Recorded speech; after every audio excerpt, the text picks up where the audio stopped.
करमाळा तालुक्यातील वडवडे गावामध्ये काल मेंढपाळांवर मोठा भीषण असा हल्ला झालेला आहे। रस्त्याने चाललेल्या 2-4 मेंढ्या एका वाळल्या गवतामध्ये शेजारच्या शेतामध्ये गेल्या म्हणून त्या मेंढपाळांवरती हल्ला झालाय। महिला भगिनीला मारलं गेलंय। एक अल्पवयीन मुलीला ते उचलून नेण्याचा प्रयत्न करत होते, तिला मारहाण केली आहे, कपडे फाडलेले आहेत आणि मेंढपाळ बांधव जखमी आहेत। जी वृद्ध महिलेला मेंढपाळ भगिनीला आपल्या मारहाण झाली आहे ती भगिनी पुणे येथे ससून रुग्णालयामध्ये गंभीर अवस्थेमध्ये तिला ॲडमिट केलेलं आहे। तिची प्रकृती अत्यंत गंभीर आहे। करमाळा पोलिसांनी गंभीर स्वरूपाचे गुन्हे दाखल केलेले आहेत, परंतु माझी मागणी आहे हा जीवघेणा हल्ला आहे।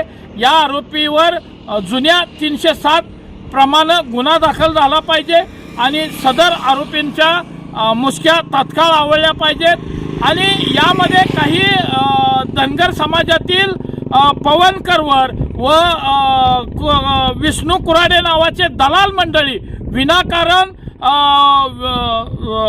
वेगळ्या पद्धतीच्या मार्गाकडे नेण्याचा प्रयत्न करत आहेत। मी विष्णू कुराडे व पवन करवरला इशारा देतोय, अरे आपल्या भगिनीवर मारहाण झाली आहे, आपल्या मायमावल्यांवरती आता घाला घातला गेलेला आहे आणि तरी सुद्धा तुम्ही लोकांची तळवे चाटताय, दलाली करताय। तुम्हाला हा धनगर समाज माफ करणार नाही। आणि गोरगरीब मेंढपाळ बांधव रस्त्याने जात असताना कुठली चूक नसताना मारहाण झालेली आहे आणि या मारहाणीमध्ये तुम्ही राजकारण आणण्याचा प्रयत्न करताय। तुम्हाला हा धनगर समाज व ओबीसी समाज नक्की त्याची शिक्षा देईल।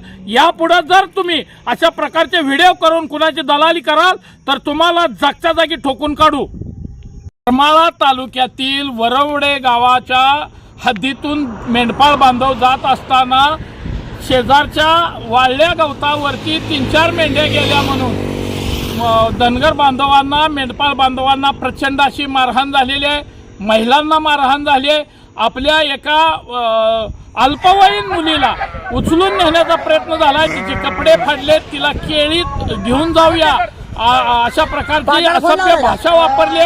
पोलिसांनी गुन्हा दाखल केलेला आहे आणि या आरोपींच्या तात्काळ मुसक्या आवळाव्यात, यांना कठोरात कठोर शिक्षा व्हावी ही आमची मागणी आहे। अन्यथा तीव्र स्वरूपाचं आंदोलन आम्ही उभा करू। या राज्याचे मुख्यमंत्री देवेंद्रजी फडणवीस साहेबांना मी विनंती करतोय की साहेब, आमच्या या गोरगरीब मेंढपाळ बांधवावर सातत्यानं हे जात दांडगे हल्ला करत आहेत। आपण यांना अॅट्रॉसिटी कायद्याअंतर्गत या मेंढपाळ बांधवांची जे भटकंती करतात त्यांच्यासाठी स्पेशल कायदा आणावा आणि या जात दांडगे हरामखोरांना त्याचा हिसका दाखवावा अशी विनंती आहे।